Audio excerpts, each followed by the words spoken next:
नमस्कार दोस्तों, कोचिंग वाला परिवार आपका हार्दिक स्वागत अभिनंदन करता है। दोस्तों, आज इस सेशन के अंदर हम एक नए टॉपिक की चर्चा करने जा रहे हैं, जो अपने दोस्तों एस.आर. रंगनाथन महोदय द्वारा दी गई है। आप सबको पता चल ही गया होगा, दी गई है तो इसका मतलब दोस्तों चेन इंडेक्सिंग की बात करेंगे। किसकी? चेन इंडेक्सिंग, यानी कि श्रृंखला प्रक्रिया की बात करेंगे। उसमें ये समझेंगे दोस्तों कि एस.आर. रंगनाथन महोदय ने श्रृंखला प्रक्रिया कब दी, कुछ प्रैक्टिकल और कुछ थ्योरेटिकल दोनों बातें देखेंगे। थ्योरेटिकल के अंदर यानी उनको ये कब, इसके प्रेरणाता कौन थे, इसको कब प्रकाशित की थी और इसको किस बुक के अंदर इसका उल्लेख किया गया था। और इसमें देखेंगे कि इससे रिलेटेड जो बातें हो है, जो अपने किस इसके कितने चरण हैं और ये कितने प्रकार की होती है, इस प्रकार और इसका संशोधन कौन करता है, यानी जो थ्योरेटिकल बातें वो देखेंगे। साथ में दोस्तों आपको मैं इस वीडियो के माध्यम से चेन इंडेक्सिंग को प्रैक्टिकल करके दिखाऊंगा कि इसको प्रैक्टिकल किस तरह से किया जाता है। ठीक है, आपको मैं अच्छी तरह से समझाऊंगा। आप इस वीडियो के अंत तक बने रहिए। दोस्तों, आपको मैं इतना विश्वास दिला देता हूँ कि आप 5 बुक्स के अंदर जब चेन इंडेक्सिंग को पढ़ोगे तो दोस्तों जितने आपको फैक्ट मिलेंगे, उतने फैक्ट दोस्तों मैं आपको एक मात्र 30-35 मिनट की वीडियो के अंदर A to Z अवेलेबल करा दूँ एक साथ में। तो दोस्तों अपना आज का टॉपिक स्टार्ट करते हैं। चेन इंडेक्सिंग यानी श्रृंखला श्रृंखला प्रक्रिया। चेन प्रोसीडर कह दो या चेन इंडेक्सिंग कह दो, दोनों दोस्तों एक ही बात है। देखो दोस्तों, क्यों लेके आए, इसको लाने का रीज़न था, यानी है क्या, इसका थोड़ा एक बेसिक स्ट्रक्चर देख लेते हैं कि ऐसे सीधे इफेक्ट पे आगे तो दोस्तों समझ भी नहीं है कि आपके अंदर एक छोटी अप्रोच डेवलप करता हूँ कि चेन इंडेक्सिंग है क्या। तो दोस्तों, जब हम वर्गीकरण करते हैं तो वर्गीकरण का उद्देश्य क्या होता है दोस्तों? हमारा वर्गीकरण का उद्देश्य क्या होता है? वर्गीकरण का उद्देश्य क्या होता है दोस्तों? पुस्तक को कृत्रिम अंक प्रदान, क्या करना? पुस्तक को कृत्रिम अंक प्रदान करना। क्या करना? कृत्रिम अंक प्रदान करना। यानी कि जो पुस्तक आती है दोस्तों, उसका टाइटल बड़े अंकों के अंदर हो जाता है और उसको हम क्या दोस्तों, एक छोटी अपनी जो कैटलॉग यानी जो कार्ड होता है उसके अंदर दोस्तों, हम कैटलॉग कार्ड जैसे अलग अलग प्रकार के होते हैं, जैसे कई 6x4 के होते हैं, कई 5x5 के होते हैं। तो दोस्तों एक छोटे कार्ड के अंदर क्या है, हम पूरा एक लेखक हर वगैरह उसकी जो पूरी सूचना होती है दोस्तों, यानी कब प्रकाशित हुआ, इतनी सारी, यानी लेखक का पूरा नाम देना, साथ में पूरा टाइटल देना, यानी पूरा, जैसे मान लो कोई अपनी पुस्तक है भारत का इतिहास अपने 1400 से 2000 शताब्दी तक, इस प्रकार दोस्तों इतना बड़ा टाइटल है। यदि इसको हम टाइटल लिखेंगे छोटे से कार्ड के अंदर दोस्तों, इतने से कार्ड के अंदर इस प्रकार का टाइटल कैसे लिख सकते हैं? नहीं लिख सकते। उसको दोस्तों हम क्या करते हैं कि जो इतना बड़ा नाम है उसको क्या करना, कृत्रिम अंक यानी कि अंक के रूप में कुछ लिखना। जैसे आपको बताऊं मैं, एक है 2251, 2251, 2251, 44। ये दोस्तों आगे मैं आपको बताऊंगा, आगे करके अपने सॉल्यूशन चेन इंडेक्सिंग के थ्रू एक बार आपको मैं एग्जांपल थ्रू बताता हूँ। मान लो कि इंडिया की जो पब्लिक लाइब्रेरी है, क्या है? इंडिया की जो पब्लिक यानी भारत की जो सार्वजनिक पुस्तकालय है, उसका दोस्तों क्या है, ये एक है, यानी भारत का एक सार्वजनिक पुस्तकालय, जैसे भारत का सार्वजनिक क्या है? पुस्तकालय। पुस्तकालय ये नाम है दोस्तों, एक इतना बड़ा नाम। ठीक है, उसका टाइटल है, मान लो इसकी कोई किताब है, उसका टाइटल क्या होगा पूरा दोस्तों? उसका एक टॉपिक यानी जो टाइटल होता है, जो ठीक है शीर्षक होता है, वो किस नाम से? भारत का सार्वजनिक पुस्तकालय। इतना बड़ा टाइटल है और आपको एक इतने से छोटे से कार्ड में उसको पूरा समाविष्ट करना है, साथ में उसके लेखक के बारे में, उसका संस्करण, वॉल्यूम, सब कुछ यानी दोस्तों डिटेल देनी है। तो आप कैसे इस पॉसिबल कैसे कर सकते हो? पॉसिबल करने के लिए हमें दोस्तों क्या करना पड़ता है? उसको क्या करना पड़ता है? कृत्रिम नाम देना पड़ता है, यानी कि एक जो आर्टिफिशियल नंबर होते हैं वो देने पड़ते हैं।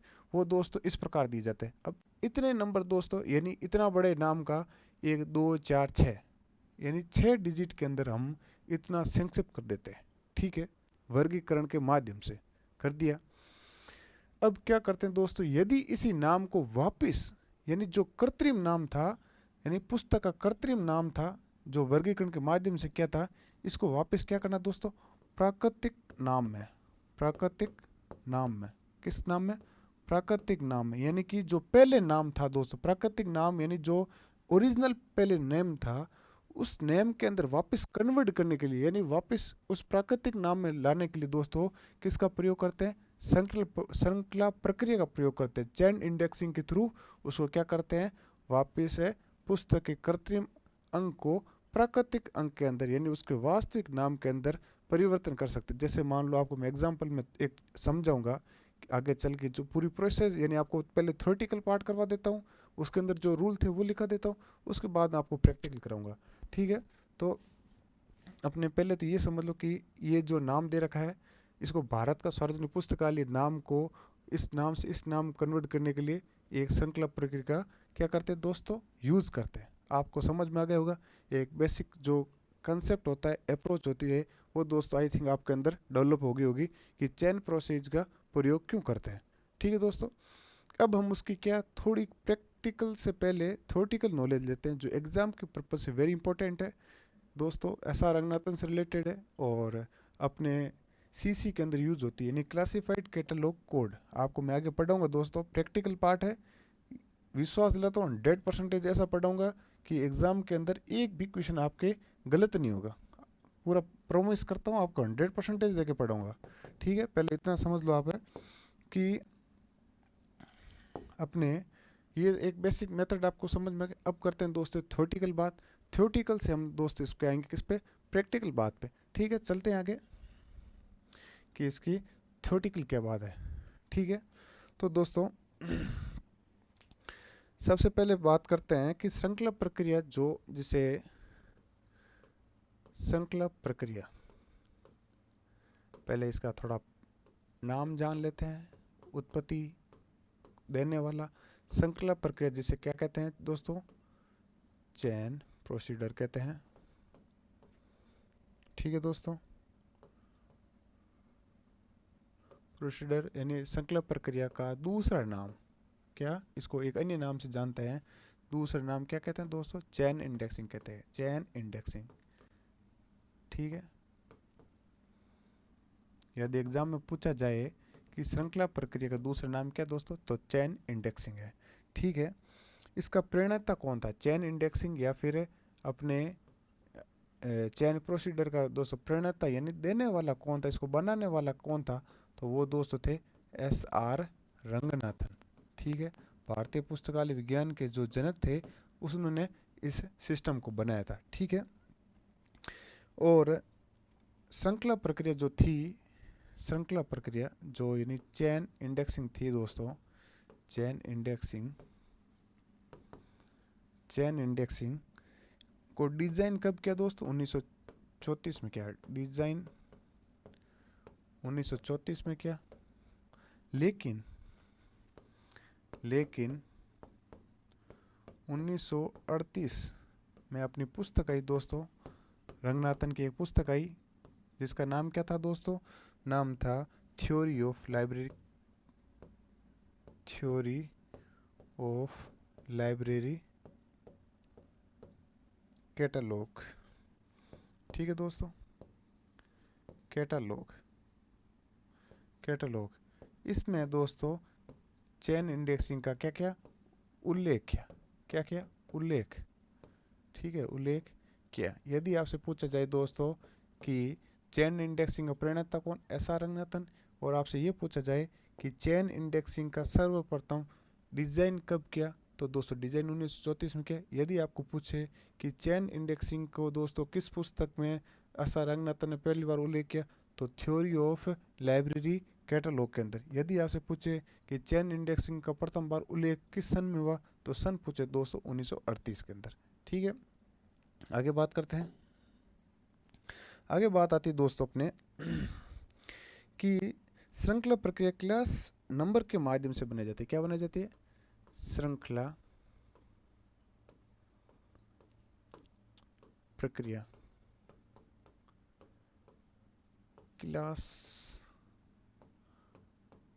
नंबर, यानी किससे बनाई जाती है दोस्तों, वर्ग संख्या से। क्लास नंबर का वर्ग संख्या से बनाई जाती है। ये दोस्तों थोड़ा प्रैक्टिकल है, लेकिन ये लाइन एग्जाम के अंदर पूछी जाती है कि श्रृंखला प्रक्रिया निम्न में से किसके द्वारा बनाई जाती है। एग्जाम दोस्तों राजस्थान के अंदर हुए थे, उसी एग्जाम के अंदर ये क्वेश्चन आ रखा है। उसके अंदर आई थी दोस्तों कि श्रृंखला प्रक्रिया निम्न में से किसकी सहायता से बनाई जाती है। उसके अंदर दोस्तों class number, call number, book number, collection number इस प्रकार दिया होता है। तो दोस्तों आपको सीधा आंसर ध्यान होना चाहिए, वो किससे बनी दोस्तों, अपने क्लास नंबर यानी वर्ग संख्या से बनती है। एग्जाम में आ रखा है, वापस आ सकता है।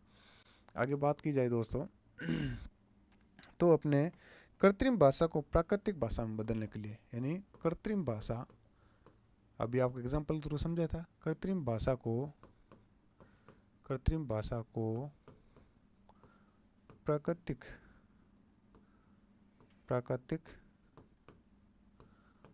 भाषा में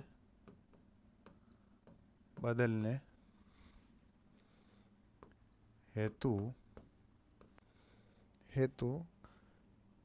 श्रृंखला प्रक्रिया यानी चेन इंडेक्सिंग का प्रयोग करते हैं। श्रृंखला प्रक्रिया अभी आपको एक एग्जाम्पल थ्रू समझाया था ना दोस्तों, वो ये इसी का एक तरह से थ्योरेटिकल यानी कि एक शब्दों के अंदर नाम दिया कि कृत्रिम भाषा, जैसे 22:41.444 आपको बताया था, उसको भारतीय सार्वजनिक पुस्तकालय कहते हैं।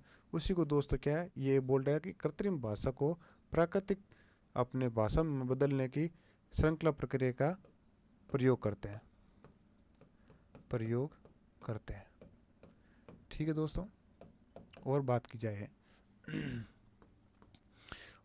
जाए तो दोस्तों श्रृंखला प्रक्रिया के माध्यम से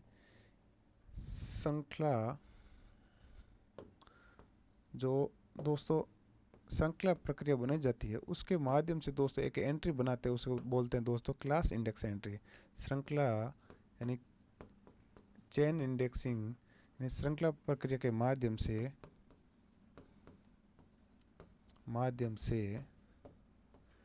क्या बनाई जाती है दोस्तों, क्लास इंडेक्स एंट्री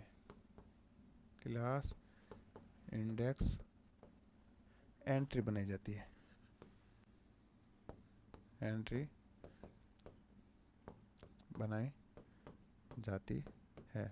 दोस्तों आपको ये क्लास इंडेक्स एंट्री ऐसे देखोगे तो समझ में नहीं आएगा, लेकिन जब आप क्लासिफाइड कैटलॉग पढ़ोगे तो उसके अंदर दोस्तों जब एंट्रियाँ पढ़ते हैं तो उसमें ये विस्तृत रूप से उल्लेख आएगा। ठीक है, तो वहाँ एक बार अच्छे से और देखो तो समझ में आ जाएगा ये अपने। फिर देखो दोस्तों कि चेन इंडेक्स से किसी भी प्रलेख के वर्गांक के चेन इंडेक्स से किसी भी प्रलेख के वर्गांक यानी कॉल नंबर वर्गांक से विषय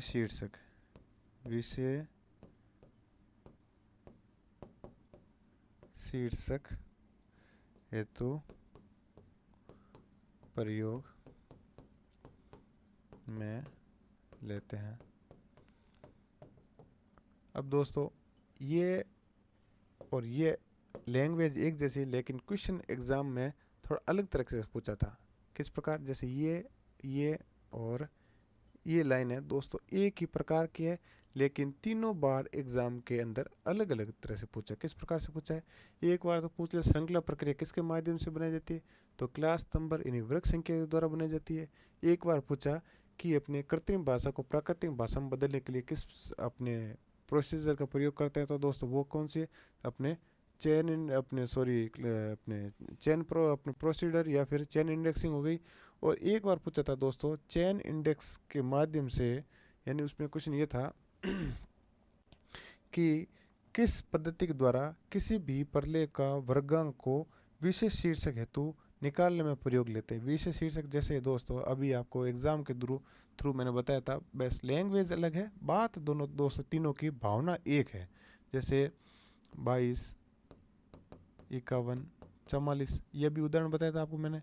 इस उदाहरण के थ्रू मैंने ये भी बताया था कि जो भारत की राष्ट्रीय पुस्तकालय है सार्वजनिक पुस्तकालय, उसके बारे में ये दोनों दोस्त दे रखा है। तो ये वर्गांक दोस्तों यानी कि जो कृत्रिम नंबर होता है, कोल नंबर, ठीक है, आगे सब बताऊंगा आपको, call number, class number, collection number, book number, लेकिन ये ध्यान रखो, यानी जो कोल नंबर होता है दोस्तों, ये कोल नंबर से क्या करते हैं, जो कृत्रिम नंबर होता है उसे दोस्तों क्या करते हैं, विषय शीर्षक, यानी कि जो भारतीय सार्वजनिक पुस्तकालय है उसका यानी ये विषय शीर्षक निकालने के लिए किसका प्रयोग करते हैं दोस्तों, चेन इंडेक्स का प्रयोग करते हैं। ठीक है, समझ में आ गया। अब आगे और देखते हैं। आगे बात की जाए दोस्तों तो अपने चेन इंडेक्स का आधुनिक जो करण है, जो दोस्तों चेन इंडेक्स है, जो चेन इंडेक्स है दोस्तों, उसको आधुनिक रूप से संशोधित करने का कार्यकर्ता कौन है।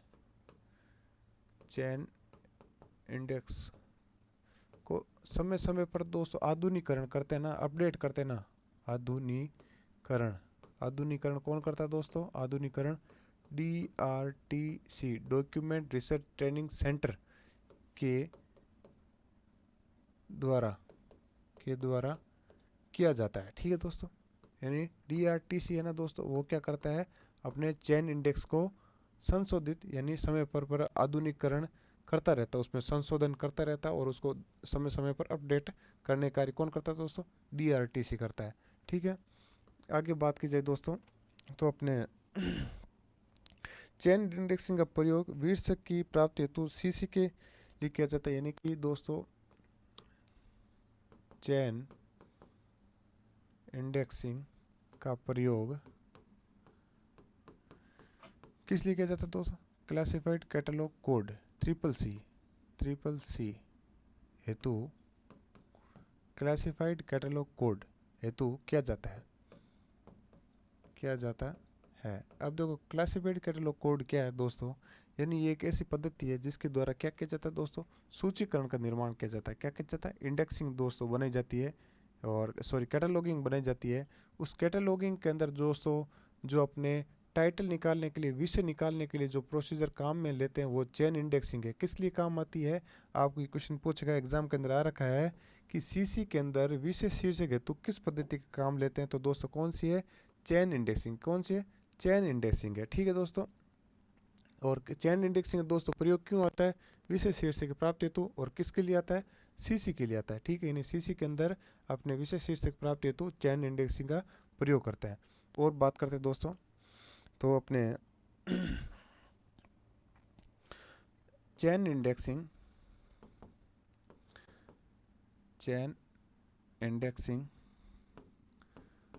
का आधुनिक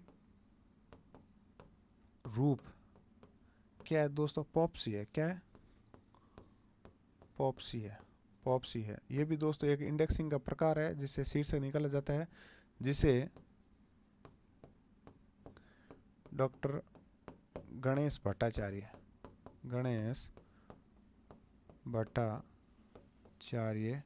ने बनाया।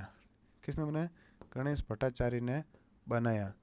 ठीक है, किसको संशोधित करके बनाया दोस्तों, तो संशोधित करके बनाया था चेन इंडेक्सिंग। यदि आपसे पूछे चेन इंडेक्सिंग का आधुनिक जो संस्करण है, जो आधुनिक रूप है, वो कौन सा है दोस्तों, पॉप्सी है। क्या है, पॉप्सी है। और पॉप्सी आपसे पूछे कि पॉप्सी क्या है, तो दोस्तों ये भी क्या है, एक इंडेक्सिंग का प्रकार है। ठीक है, और किसने बनाया दोस्तों, गणेश भट्टाचार्य। किसने बनाया, गणेश भट्टाचार्य ने। दोस्तों अपने चेन इंडेक्सिंग के अंदर एक यहाँ एक और बात याद आ गई कि चेन इंडेक्सिंग के अंदर चेन इंडेक्सिंग है, उसमें दोस्तों 6 स्टेप होते हैं। कितने होते हैं, 6 स्टेप होते हैं। जबकि दोस्तों पॉप्सी में कितने स्टेप होते हैं, पॉप्सी में स्टेप होते हैं 9। ठीक है, थोड़ा मेजर डिफरेंस है, इसको ध्यान रखना दोस्तों, एग्जाम में पूछ सकता है। हालांकि इसके 6 प्रोसीजर की बात करेंगे दोस्तों, लेकिन पॉप्सी आगे और पढ़ेंगे विस्तृत रूप से। ठीक है, आगे बात करें दोस्तों तो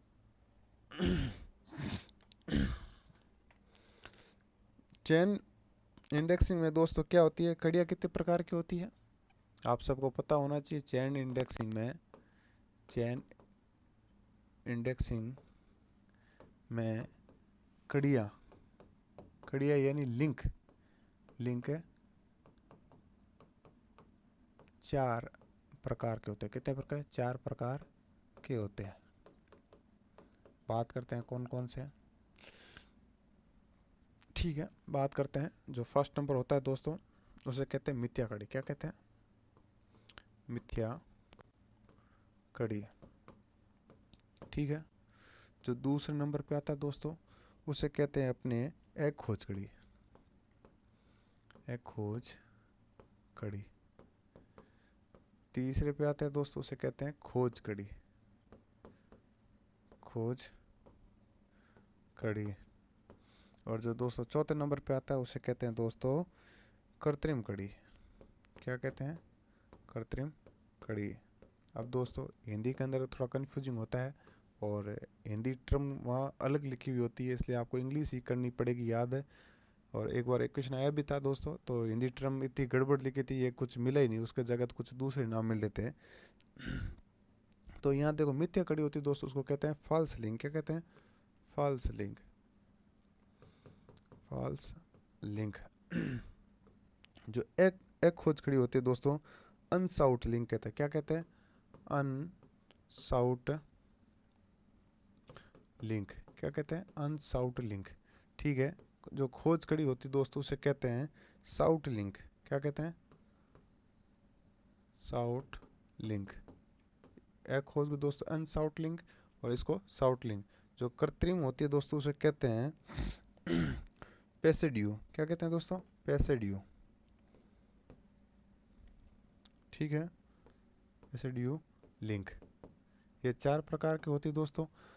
कि आपसे पूछ सकता है एग्ज़ाम के अंदर कि चैन प्रोसीजर के कितनी प्रकार की कड़ियाँ होती है, आपको संख्या पूछ सकता है। तो दोस्तों आपको संख्या कितनी बतानी है?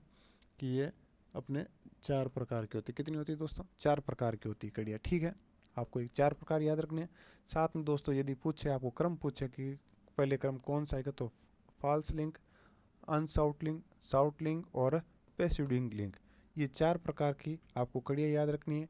ठीक है। अब थोड़ा मैं इसके अंदर और थोड़ा एक एक लाइन लिखा देता हूँ, ताकि यदि इसके अंदर से कुछ लाइन से एग्ज़ाम के अंदर पूछे, तो आप दोस्तों 2 कदम आगे रहो अदर स्टूडेंट से। ठीक है, इसलिए आपको लिखा रहा हूँ, ध्यान रखना और इसको याद भी करना है। और यदि लिखी भी नहीं है, तो दोस्तों अपनी नोटबुक के अंदर नोट भी करनी। ठीक है। तो बात करें बात करें दोस्तों इसके अंदर, ये क्या है दोस्तों, ये अपने जैसे इसकी मध्य कड़ी की खोज कैसे होती है, तो योजक चिन्ह। योजक चिन्ह। योजक चिन्ह। योजक चिन्ह। योजक चिन्ह के साथ में दोस्तों फेज रिलेशन। यदि फेज रिलेशन, योजक चिन्ह के साथ में फेज रिलेशन हो, साथ में दोस्तों क्या हो, टाइम आइसोलेट की समाप्ति पर हो। Time isolate. ठीक है, ये 3 प्रकार के दोस्तों किसी कड़ी के अंदर हो। ठीक है, क्या हो, किसी कड़ी में, किसी कड़ी में हो, कड़ी में हो, तो दोस्तों उसकी पहचान होते हो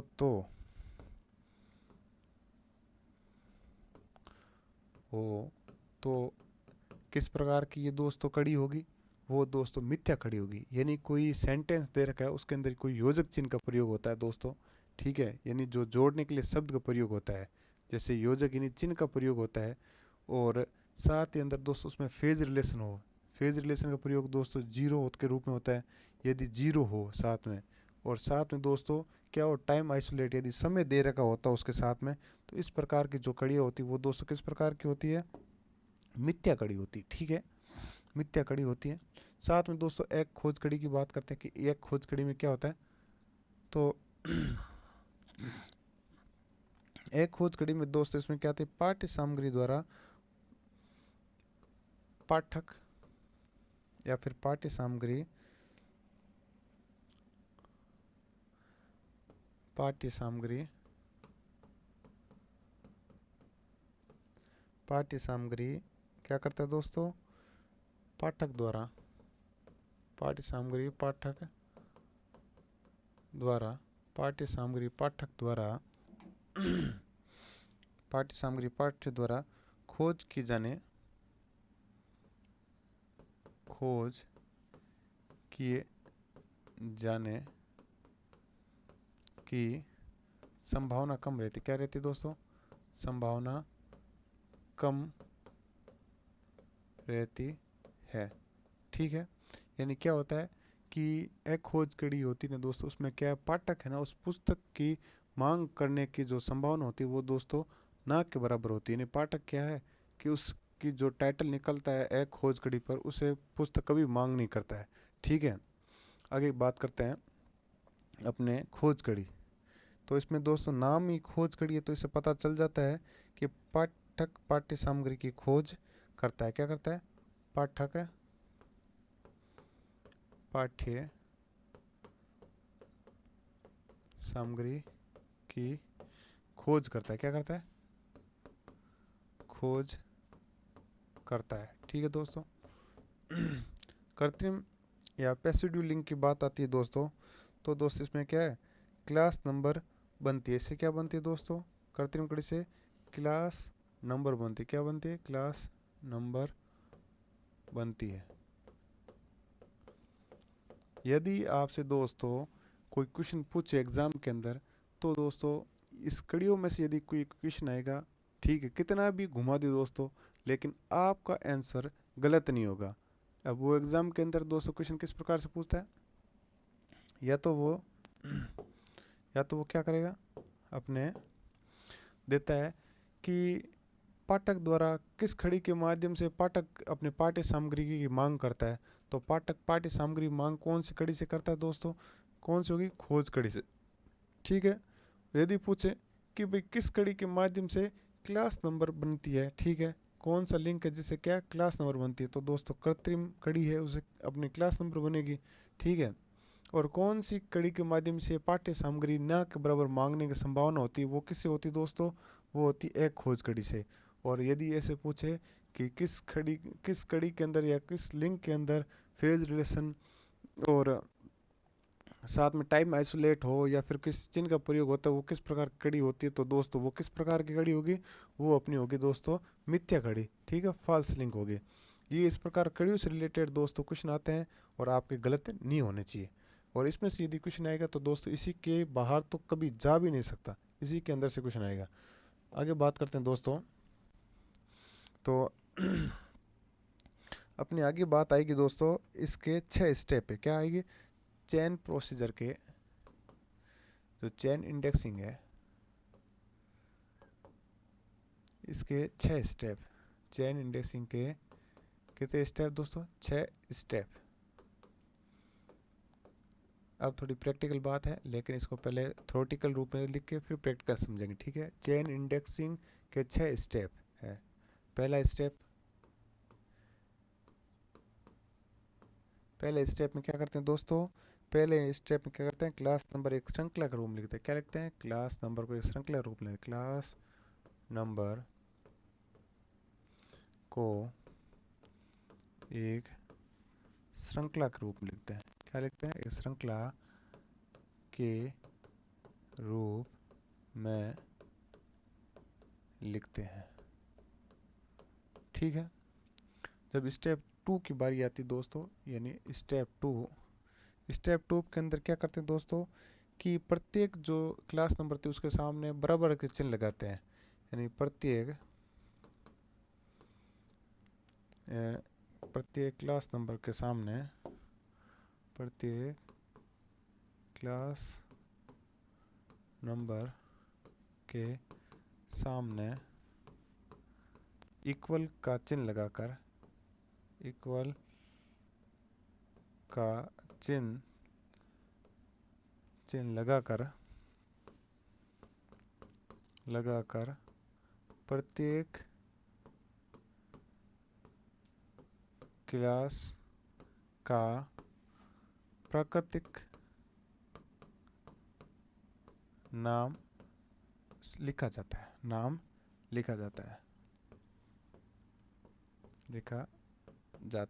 है। दोस्तों आप चिंता मत करो, आपको मैं ये प्रैक्टिकल चीज़ में करके बताऊंगा। आप एक बार सिर्फ इसको सुनते जाओ और समझते जाओ, फिर आपको मैं समझाऊंगा, फिर आप इसको वापस पढ़ोगे तो आपको पूरा समझ में आ जाएगा। ठीक है, तीसरे स्टेप की बात आती है तो दोस्तों तीसरे स्टेप में क्या करते हैं कि ये जो बराबर का चिन्ह था ना दोस्तों, उसको क्या करते हैं, एक एरो डाउन के माध्यम से इसको मिलाते हैं।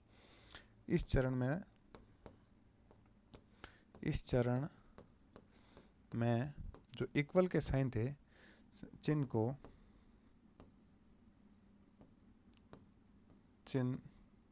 को डाउन एरो यानी डाउन एरो का चिन्ह कैसा होता है दोस्तों, ऐसा होता है। डाउन एरो के माध्यम से मिलाते हैं, डाउन एरो के माध्यम से मिलाते हैं। कौन से चरण में, तीसरे चरण में, माध्यम से मिलाते हैं। ठीक है, आगे बात की जाए चौथे चरण में, तो चौथे चरण में दोस्तों क्या आएगा कि इसमें खोज, एक खोज और मिथ्या खड़ी की दोस्तों क्या की जाती है, पहचान की जाती है। इस चरण में खोज, एक खोज, मिथ्या कड़ी की पहचान की जाती है।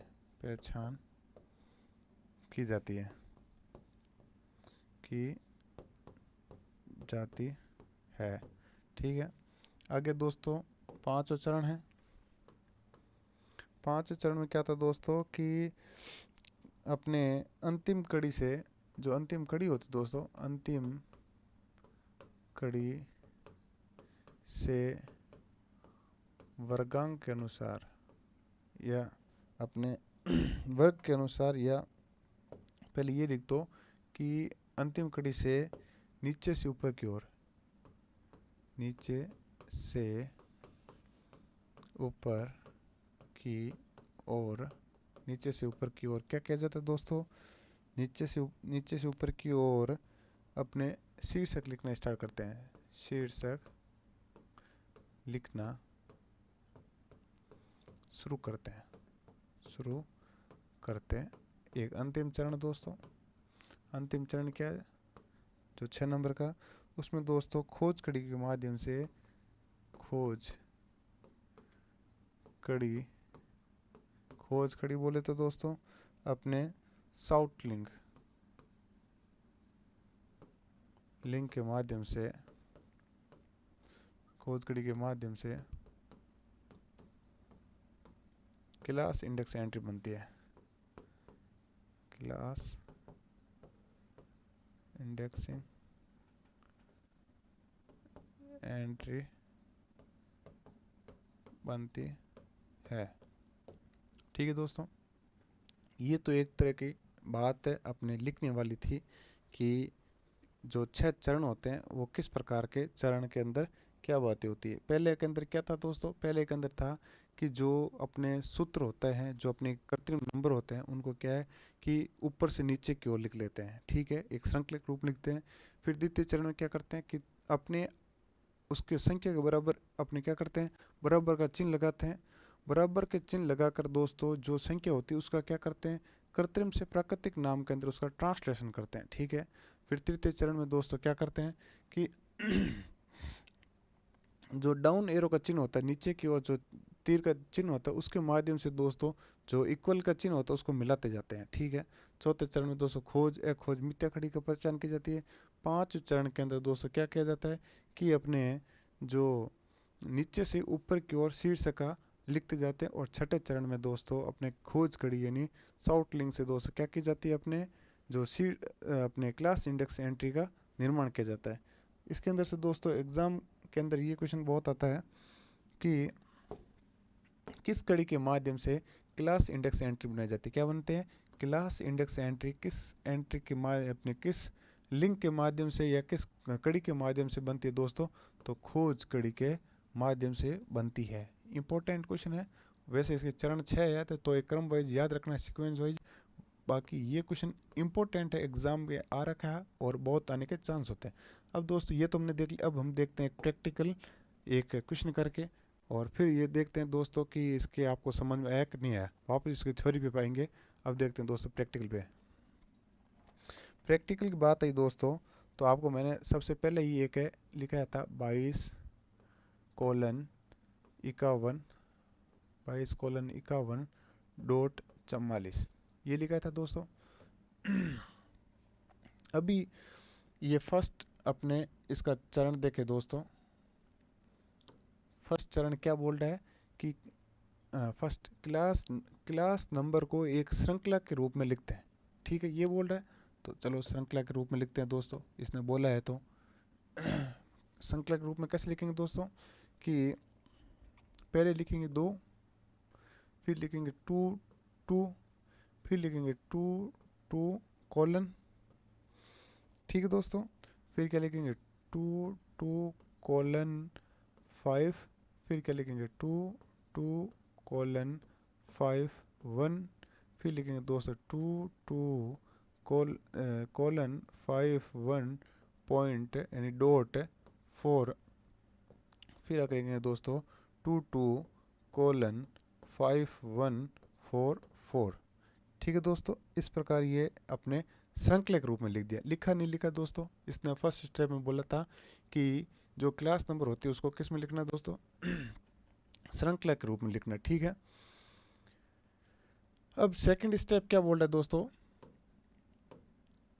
सेकंड स्टेप ये बोल रहा है कि सेकंड स्टेप क्या बोल रहा है, प्रत्येक क्लास नंबर के सामने बराबर का चिन्ह लगाना है। चलो लगाएंगे, चिन्ह लगाएंगे बराबर।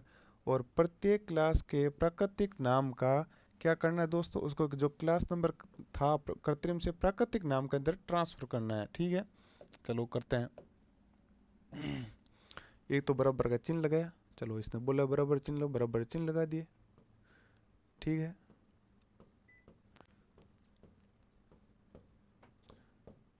फर्स्ट स्टेप ये हो गया था दोस्तों। सेकंड स्टेप ये हो गया था, हमें बोला कि भी बराबर का चिन्ह लगाओ।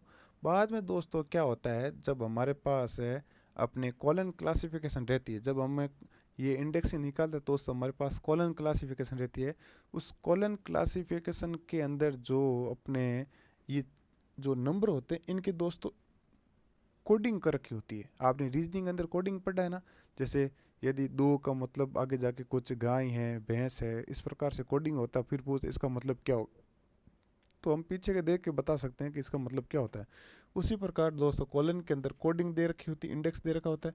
उसकी संख्या जैसे 2 संख्या के लिए किसका प्रयोग करते हैं, 2 2 के लिए क्या नाम दे रखा है, 2 2 कॉलन के लिए क्या नाम दे रखा है। इस प्रकार दोस्तों वो क्या है, कोडिंग दे रखी होती। ठीक है, अब बात करते हैं कि इसको जैसे अपने प्राकृतिक भाषा के अंदर जो नेचुरल लैंग्वेज है उसके अंदर कैसे दोस्तों आप सबको पता है कि कॉलन क्लासिफिकेशन के अंदर जो 2 नंबर जो अपनी मेन क्लास है वो किसकी है दोस्तों, लाइब्रेरी साइंस की। किसकी है, लाइब्रेरी साइंस की। चलो लाइब्रेरी साइंस की है। ठीक है, अब 2 2 आता है दोस्तों, वहाँ दोस्तों किस प्रकार की अपनी लाइब्रेरी की बात आती है, वहाँ दोस्तों आता ही है पब्लिक लाइब्रेरी। किसकी, पब्लिक लाइब्रेरी, पब्लिक लाइब्रेरी। ठीक है, यानी 2 नंबर पे दोस्तों लाइब्रेरी दे रखा है, लेकिन लाइब्रेरी के अंदर दोस्तों 2 2 नंबर दे रखा होगा, उसका मतलब होगा दोस्तों पब्लिक लाइब्रेरी। अब दोस्तों देखो यहाँ क्या दे रखा है, कोलन का चिन्ह दे रखा है। कोलन का चिन्ह दोस्तों किसके लिए यूज होता है, ऊर्जा के लिए। किसके लिए, ऊर्जा के लिए या फिर एनर्जी के लिए। ठीक है दोस्तों, एनर्जी के लिए यूज होता है। अब बात करते हैं वापस, ये क्या 2 2 कॉलन 5 आया है, तो 5 दोस्तों किसके लिए होता है, अपने टेक्निकल ट्रीटमेंट होता है दोस्तों। क्या होता है, टेक्निकल टेक्निकल ट्रीटमेंट। किसके लिए दोस्तों, टेक्निकल ट्रीटमेंट। टेक्निकल ट्रीटमेंट क्या है, technical treatment in a public library. किसके लिए, पब्लिक लाइब्रेरी के लिए।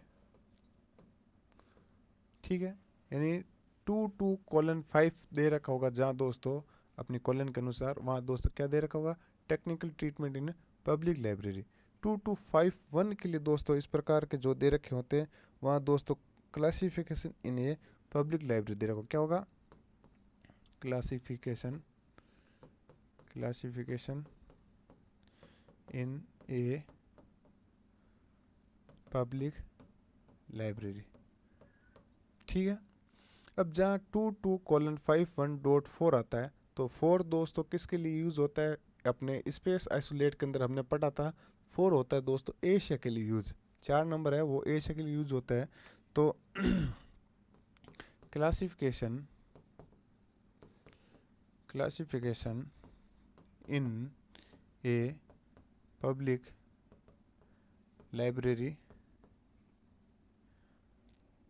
लाइब्रेरी एशिया, ठीक है, ऑफ एशिया। आया समझ में दोस्तों? अब जब 4 है, 4 की जगह 4 आ गया तो दोस्तों इसकी जगह इंडिया हो जाए। क्या आएगा कि classification in a public library of India, ठीक है। यानी इसने सेकंड स्टेप के अंदर क्या बोला था दोस्तों? सेकंड स्टेप के अंदर हमें बोला था कि प्रत्येक क्लास नंबर, यानी जो हमारे क्लास नंबर ऊपर से नीचे दे रखी थी उसके सामने एरो बराबर का इक्वल का चिन्ह लगा दिया था, हमने लगाया। फिर क्या बोला? क्लास नंबर को देकर उसका प्राकृतिक नाम यानी नेचुरल नाम में उसको क्या कन्वर्ट करो। तो दोस्तों हमने ये कर दिया, चलो ये एरो कर दिया, उसके सामने नेचुरल नाम भी ये भी लिख दिया। अब तीसरा चरण क्या बोलता है दोस्तों हमें? तीसरा चरण बोलता है इस चरण में बराबर जो इक्वल का चिन्ह है उसको डाउन एरो के द्वारा जोड़ो। चलो डाउन एरो के द्वारा जोड़ते हैं। ये चरण है, इसको ऐसे जोड़ते हैं, ठीक है, डाउन एरो के माध्यम से। चलो भाई डाउन एरो के माध्यम से जोड़ दिए, ठीक है। ये दोस्तों डाउन एरो के माध्यम से जुड़ गया। यानी चेन के, अब इसका चेन प्रोसीजर नाम क्यों पड़ा, ये चेन इंडेक्सिंग क्यों पड़ा? क्योंकि ये एक दूसरे से जुड़े हुए प्रतीत होते हैं। देखो ये देखो एरो के जुड़ने के बाद में एक चेन जैसी श्रृंखला दिखाई दे रही है ना दोस्तों, ये ठीक है। इसकी वजह से इसका नाम क्या पड़ गया दोस्तों? चेन प्रोसीजर पड़ा है, ठीक है। समझ में आ गया आपको चेन प्रोसीजर इसका नाम क्यों पड़ा? अब आगे स्टेप क्या बोलता है ये? आगे स्टेप बोलता है दोस्तों कि इस चरण में खोज मिथ्या खड़ी की पहचान की जाती है। अब देखो खोज, जब हमने खोज की पढ़ी थी दोस्तों, तो ये हमने क्या पढ़ा था? मिथ्या खड़ी, यदि योजक चिन्ह आए, फेज रिलेशन आए या फिर टाइम आइसोलेट, यानी टाइम की बात आई दोस्तों, वहाँ किस प्रकार की खड़ी होगी? मिथ्या कड़ी या फॉल्स लिंक होती है। अब दोस्तों देखो अब ये जिसमें योजक चिन्ह आए हैं या फिर स्पेस की बात आई है, यानी सॉरी टाइम की बात, स्पेस की बात आई है, ठीक है, और टाइम की बात आती है दोस्तों, तो इस प्रकार के जो अपनी होती है दोस्तों, उससे क्या पता लगाते हैं कि कौन सी कड़ी अपनी, कौन सी जो कड़ी है वो मिथ्या है, खोज है, एक खोज कड़ी है। चौथा चरण भी हो गया दोस्तों। अब पांचवा चरण दोस्तों हमें क्या बोलता है कि अंतिम कड़ी से नीचे से ऊपर की ओर क्या लिखते हैं दोस्तों? शीर्षक लिखना शुरू करते हैं। क्या करते हैं? शीर्षक लिखना शुरू करते हैं। यानी जब शीर्षक लिखने की बात आती है दोस्तों, तो वो क्या करते हैं? ये अंतिम से, यानी जो ये शीर्षक होता है अंतिम दोस्तों, मेन शीर्षक निकलता है, ठीक है। अब ये जो 22:5 था दोस्तों, ये अपना ये सेम हैक नहीं है। यानी हमने लिखना सिंगल से स्टार्ट किया और लास्ट तक आए, और लास्ट तक जो हमारा ओरिजिनल शीर्षक था, यानी भारत के अंदर पब जो सार्वजनिक पुस्तकालय का वर्गीकरण है उसके बारे में दोस्तों हमारा जो टॉपिक था वो हमारा शीर्षक था, ठीक है। अब और बात की जाए दोस्तों तो लास्ट जो अंतिम चरण है छठा, ये क्या बोलता है दोस्तों? खोज कड़ी माध्यम से, यानी जो साउट लिंक है उसके माध्यम से दोस्तों किस प्रकार की एंट्री बनती है? वो अपने बनती है क्लास इंडेक्स एंट्री, ठीक है। क्लास इंडेक्स एंट्री जब हम कैटलॉग से रिलेटेड जो आगे जाके AACR या CC पढ़ेंगे तो उस पर दोस्तों अपने पूरी तरह से वीडियो के अंदर आपको क्लास इंडेक्स एंट्री बनाना पूरी तरह से मैं सिखाऊंगा। तो दोस्तों आई होप आपको ये जो वीडियो है इसके माध्यम से आपको चेन इंडेक्सिंग है वो अच्छे से समझ में आया होगा। साथ ही दोस्तों मैंने आपको थ्योरेटिकल और प्रैक्टिकल रिलेटेड सारे क्वेश्चन करवाए हैं। आई होप दोस्तों ये आपको वीडियो बहुत ज़्यादा पसंद आने वाला है। साथ ही दोस्तों आपको ये एग्ज़ाम की दृष्टि से बड़ा हेल्पफुल होगा। इसके अंदर मैंने दोस्तों सब चीज़ों का समावेशन किया है। साथ ही दोस्तों इस वीडियो को अपने लाइक करना और दोस्तों के साथ शेयर करना ताकि उनकी तैयारी के अंदर और ज़्यादा सुधार हो सके। साथ ही आप अभी तक आपने हमारे यूट्यूब चैनल जो कोचिंग वाला ऑफिशियल है उसको अभी तक ज्वाइन नहीं किया तो दोस्तों उसको ज्वाइन करें। धन्यवाद।